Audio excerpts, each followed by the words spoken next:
Hello, good morning, good afternoon, and good evening. Welcome to today's program. And today we are going to talk about how to find and anchor a boat in the middle of the choppy seas of life. And so I personally want to relate to this by telling a story about when I was growing up in the village. We will be taken to the middle of the sea on a boat, all of us onto the boat, and then we'll be taken onto the middle of the sea, and then the boat will be turned upside down, and every one of us will be left on their own to fight for survival. So every day, this will be going on to just kind of train us about if we find ourselves in the middle of a storm, what to do, and all of that stuff. So today, I want us to look at our mental health, grief, and loss, and some of the challenges that we go through life as a symbol of that boat, or similar to that boat where you have to fight for survival. What are the things that you're supposed to do when you find yourself in the choppy waters of life? To help me break down this particular topic is one and only Petra Page and Wilfred Roach. Welcome to the studio today. Hi. Welcome. Thank you. Hi. Excellent. So what will be your take on this particular topic? What are some of the things that we could do if we find ourselves in the choppy waters of life and the challenges that are thrown towards us? What are some of the things that we could do to symbolize the boat of survivor? I mean, I think it's a very interesting question in terms of how we are equipped to deal with the unexpected storms that often, certainly in my experience, engulf my life, and what you do in certain situations where the terrain is different. You know, it may be a bright sunny day, and then out of nowhere comes, a huge cloud. Or you may be, not expecting to be challenged by a particular person or particular subject. And in some cases, it's like a quick triage where you patch and mend as best you can, and you may, if you're fortunate, have an opportunity to reflect more deeply, or you're in the moment, and that in itself can be a challenge because you've got all sorts of internal things going on with your body in terms of reaction, fight, flight, and flight, and flight. My two flights. Fight and flight, yes. Flight and flight. I just want this to go away. I don't want to. This isn't happening. Denial. This isn't fair. Injustice. And you're right in the midst of the storm. So your internal, how you reflect on things internally and feel about things internally, I feel has a very significant impact in terms of how you deal with the external storm. Okay, yeah. So are you referring to your belief system? Are you referring to a belief system? I mean, internal sort of negotiation with yourself, calm yourself down, and all of that. So you're talking about your belief system also play a very important role. That's powerful. Well, what would you like to add to it? I like the way that you gave this story about the boat, which is essentially a symbol of our resources. And in a storm of life, you were told, well, in the middle of the sea, you were told, find the boat. And it's how do you tune into your own resources and get yourself back to safety. So I quite like the idea we were talking about where we really used boat as an acronym. And so if we start with the B, the first thing is the belief that in life and its possibilities and the resources that are there, but also belief in yourself that you could go and access those. And I think that belief in self is often the thing that causes us to fight and try to get out of the difficult situation that we're in, rather than to give up. Yes, that's excellent. And so you pointed out about this belief and also the security that we have. Like, for example, whilst you are in the boat, once you are in the boat, you feel a little bit more safer, and then you feel like everything is okay. And then all of a sudden, that which is securing you over there is pulled underneath you, and then here you are, like trying to survive. So in this particular situation where what you have been secured with has finally been pulled underneath you, that's why the point you both made about your belief system, both internally and externally, comes to focus. And so the B is very powerful. Not only do you have to look for your belief system, but I think you, at that moment also, you probably need to be calm and be able to think a little bit on your feet whilst you are believing that I can do this, I can survive, I'm definitely going to survive, I'm not going to, so that kind of thing. In the course of seeking that belief system also, do we sometimes try to when the boat is probably the thing that you are surviving, and we're looking for the boat as any mechanism that kind of give you that safety, do we actually need to, Will was talking about internal dialogue, how far do we have to go with the internal dialogue? I think it's interesting, actually. Just go back a step to how you introduced the story and the role of your father. And I think that's an important ingredient in terms of our belief systems and how they're supported, or whether they're robust enough to actually deal with the crises that face us. And you clearly, from my hearing of the story, you clearly had somebody who had a faith in you. Yeah. And you know, in terms of you literally treading water, and finding your way. And I think that that's also a critical factor, the role that a guardian, it doesn't, or somebody that's influential throughout your life, not just at the beginning of your life, but throughout your life, as a buttress for your belief systems. I also like the fact that, you know, the concept of possibility is inherent in that belief in you as being able to rescue yourself in a difficult situation, and that you can connect to within yourself of, yes, I can do something about this, you know. And it's that internal but also external sort of net that you get caught in of possibility. So I think that's also a lovely aspect of this. Yes. So I'll just expand on the story a little bit based on what you both said, which is very powerful. So literally, when the boat is turned, if you get thrown towards the other side, you have to be able to raise your head up and see where the boat is before you can direct your wherever you need to do to get to the boat. When you get to the boat, or whilst you are swimming towards the boat, sometimes one of your brothers will come, those who are keeping eye on all of us, will come and just push you up when they realize that you've taken too much water. Sometimes they don't do that. They stretch they stretch forth one of the paddles for you to hang on to. What you both just said right now, especially what we were talking about the anchor that a father provides for you during the course of whatever. For the fact that even though the father is keeping an eye on you, trying to guide you through these choppy waters, whilst you are on your own, sometimes there could be a help out there that you could, which is the resources that Petra was talking about. You from time to time, you have to go into that sort of reserve to see what resources are available for you in terms of that you can pull in to survive in this occasion. So Will was talking about the provision that the belief system is also built from home.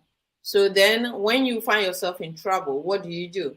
What are some of the things that you can tap into from the home in terms of your mental fortitude to be able to survive? What are some of the things that we can touch on in that aspect? Okay, can I answer that by going on to the letter O? Would that be all right at this point? Yes. Yep. Because I think that, you know, something that strikes me is that we're so often in our outside world doing and having and getting and trying to organize the outside environment to make us feel okay inside, or to get the results that we want. And obviously there's a lot of power in doing that. We have a certain amount, but sometimes the environment is actually reasonably inhospitable. I mean, you can't change it to the way that you want it to go, and other people aren't cooperative, or the opportunity isn't there. And so one of the things I'd like to say about the O is outside in, instead of being inside out, which is really where your power is. In other words, how do I bring myself in a present way to look at the situation, to look around, to decide what the possibilities are? How do I have the fortitude to deal with this and calm myself in a moment of panic? What qualities do I bring out of myself in order to respond effectively to this difficult situation? So I think that when life throws you off your course and things are very difficult, very often we'll go more into the environment. And in fact, what we really need to do is go more inside and find out, what strengths and so on we have to bring ourselves into a safer situation and get back on that boat. So if I hear you correctly, are you saying that our open-mindedness to receive help whilst we are organizing ourselves for survival is also important? Is that what you're trying to say? Yeah, we mustn't forget that we have inner resources. So we've got the external resources, and we can believe in others and in possibility and all that kind of stuff, and believe in ourselves. But then we need to actually bring those character qualities, that sense of thinking about what is possible, and how we actually self-regulate in a very difficult situation, because that is really the thing that's going to make the biggest difference to what happens next. Is how do we respond? So that inside out approach is a very, very important part of the equation. Will, I think what Petra just said tie in very nicely with what you said before. Do you want to add something to that? So our openness to receive help, and also being able to organize ourselves outside in, like she was saying, which tie in with the 2 points that you made before. Do you want to add to that? Well, I think it's a very tricky balancing act. You have, certainly from my experience, you need to have presence of mind. Presence of mind sort of suggests two things to me. One is being present, and one is connecting to your state of being in that moment, and they're not necessarily the same thing. So you can be present while there is a brewing storm or a confrontation, but you're actually not being present in the sense that you're not connecting to the reality of what's outside of you, and then how you're feeling about that, because we are, as humans, we are feeling. We're all sensing. We've got all those senses going. So that's a lot to ask in a situation of crisis, in a situation of challenge. So I would suggest that takes time to develop that understanding and that appreciation that no two situations are ever the same. And that it can be frustrating, because you're like, if you're in that moment and you're thinking, well, I remember what happened at that moment. Yeah, in that moment, it's hard for us to. It is a challenge for us to be in that moment. Well, it is indeed, and I think that what you're saying is this is the initial reaction: is that we can be in a bit of a panic and not really sure what to do, and that comes back to this whole thing of treading water while you look around for the boat. You may just have to actually be in that space of allowing some time to pass while you calm down and see, okay, now this is where I am. I've taken my bearings. I'm looking for a boat now. What is that boat going to look like? How will I recognize it when I see it? So it's, also allowing yourself to have a little bit of a reaction, but then trusting, back to belief again, that you will actually figure out what the next step is if you've had enough time to presence yourself. So we're talking about being present in the moment to accept the reality of what is happening. So being present. We need some time for acceptance. You're right. Absolutely. Yeah. So being present in the moment also give you that kind of freedom to think on your feet. And also, we could sometimes be thinking on what to do, but then at the same time, we might not have that kind of, there could be a thought that could be dominating the process at the moment. So we have things in the moment that we want to do. but then there's something else that is dominating you. That could be a symbol of taking in too much water, where you are something else is dominating and pulling you behind whilst you are pushing forward. Can you elaborate on if we find ourselves in a situation where we are being dominated a little bit and there's a little bit of freedom in front of us to save our life and secure ourselves and get to the boat? What are some of the things we can do to free ourselves if we find ourselves being dominated and being free a little bit, to be able to seek for survival in a situation? Yeah, I think it takes a lot of for anyone. I think you really have to acknowledge that it takes a lot to find a degree of flexibility to respond to a situation that may be unfamiliar. It might be slightly similar to something, or in a significant way similar to something that has gone before.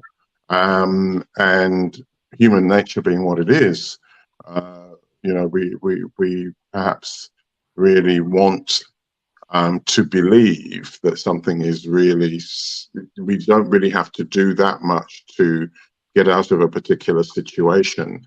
And that's and to me, that you can go into, a place of a lack. You lack, you lack the imagination, you lack the skills, you lack the information. And actually, these things are often very much in plain sight. And we have to have the capacity to believe that we can actually deal with a given situation. And I actually love that you said that these things aren't always in plain sight, because the next letter would be A, which is awareness. It is realizing that there are things that are going on that you maybe don't know. It is about trusting that they're going to come into your line of sight on the horizon, and that you'll be able to do something. And I think that awareness is such a powerful thing, because the more that you see, the more opportunity you have to do something, the more possibilities present themselves.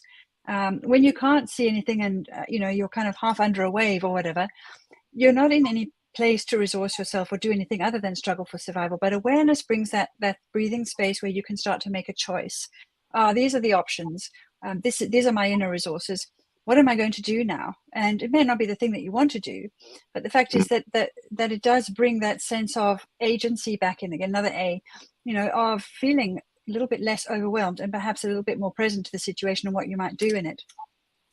I'm glad that you raised that point. Actually, the awareness, to be aware of what is happening. If you've never been in that situation before, you're struggling. But I did mention earlier on about what is dominating your thoughts and your feelings and your emotion. And within that short period of time, you got to do something, which is the fight or flight that Will was mentioning before. The awareness that Petra was talking about was the fact that recently, when I find myself in a situation losing my family members, some of my close family members, the awareness that was available to me was due to the fact that my thoughts are being dominated by what I have been through before, and then what is in front of me. And being aware of what is in front of me also helped me to be able to differentiate between where I can seek help and then how much I can do for myself. But sometimes also, even though you are aware, you just don't know where to branch off to. But the awareness actually kind of give you that kind of freedom to think clearly and said, okay, there could be a help out there. I could reach out for help. So that awareness is very crucial when it comes to our mental health and dealing with losses and grief and all of these things. The dominating factor of what it is that we're going to do and the actions that we're going to take, that also determines the ability to survive. But one of the things to think about, though, is that in the heat of the moment, in fact, our awareness gets dulled down. You could call it perceptual narrowing, where your whole organism is going, there is danger here, and all I need to do is survive. It doesn't want you to be thinking about things and looking around. And in fact, you know, the reptilian brain, the limbic system, I think it is, actually cuts off your access to your prefrontal cortex, which is all your executive function and thinking. And so you literally are just looking for the thing that you need to do to survive, and you're not actually in a state of awareness. And in that state, you often think this is everything. There is no other option, and this is how it'll always be. And that is such a frightening feeling. And yet, given it a bit of time, with everything can calm down a little bit, your awareness is returned to you, and your perception opens up again, and you can start to really look around and see what the possibilities and resources that you have are, and even what your own internal responses could be. Because you know, in the time of survival, well, survival is it. No other resources are available to you. Thinking, pondering, planning, reaching out. It's just that one moment of survival. So I do think that's an important aspect of that. You know, that it's on a spectrum of time. You know, awareness. It's initially perceptual narrowing, and then it widens. Well, what do you want to say to that? You know, I think that we have a wealth of experience that sometimes we, in immediate situations of crisis, we can forget. And I think if we can look at ourselves and realize in those, you know, quiet moments, what it is that actually gets us through challenges, or what has got us through challenges. So it's that, you know, it's building that self-awareness or connecting to that self-awareness. Then that may be a great assistance to us when inevitably the next storm or the next tricky situation presents itself. Because I think, you know, in looking at this in the round, these are all challenges. You know, there's a saying of, what if it doesn't break you, then it'll make you. That, I think, doesn't always take account of the full complex range of possibilities in terms of challenge. And sometimes challenge comes disguised.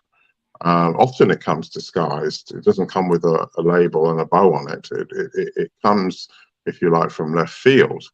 So if you can build your self-awareness in terms of your own experience and your own tools for coping with situations, and coping maybe is a really good way of saying, you know, that sometimes a challenge has different stages.